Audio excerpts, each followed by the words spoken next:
In this lecture, we're going to talk about punctuation and the spacing that separates it. Now, word spacing is a little beyond the scope of this course, but it's important that you at least know how it applies to punctuation. So let's get started. The basic rule for punctuation spacing is that you place the punctuation after a word and before the single space word separator. Let's take a look at an example using commas and periods. The student, comma, space, who is new to writing, comma, space, soon caught on to using punctuation, period. Notice how the spaces follow the commas in this sentence. There is no space between the comma and the word that it follows.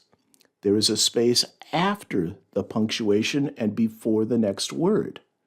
This just shows commas, but in all cases, except the exceptions we're about to cover, including colons, semicolons, and so on, they all come after the word and before the word separating space. Now let's look at the exceptions. Exception number 1, double quotes and parentheses.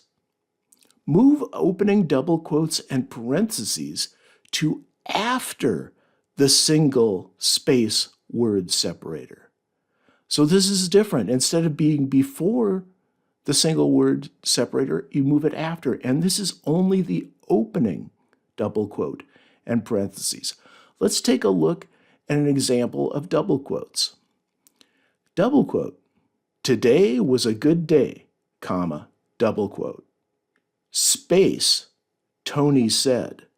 Notice that the space follows the ending double quote, and if there was a space, it would precede the opening double quote that snugs up against the word. So you're basically snugging the double quotes up against the words that they encapsulate.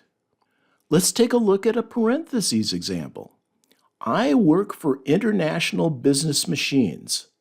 And then in parentheses is the acronym for International Business Machines, IBM. Notice that the opening parentheses follows the space separating machines from IBM.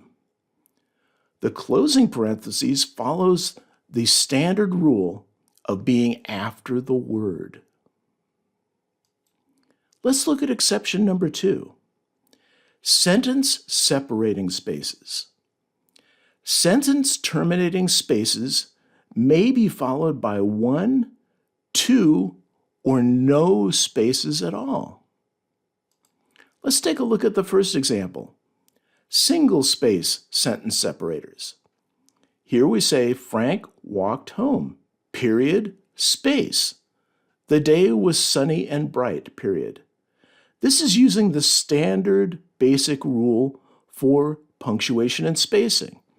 The first period follows home immediately with no space and then is followed by the word space separator separating home and the.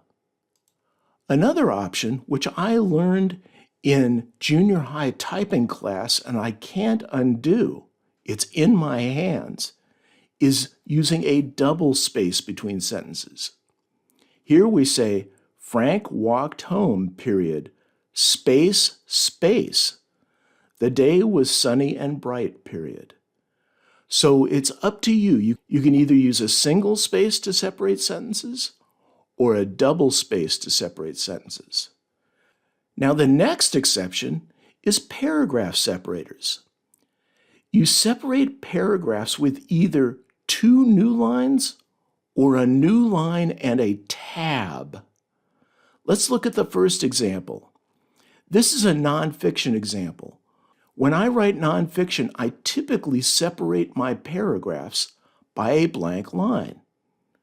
To achieve that, we end the first sentence or paragraph without a space and immediately type 2 carriage returns or enters or return keys, whatever you want to call them, to put a blank line between paragraphs.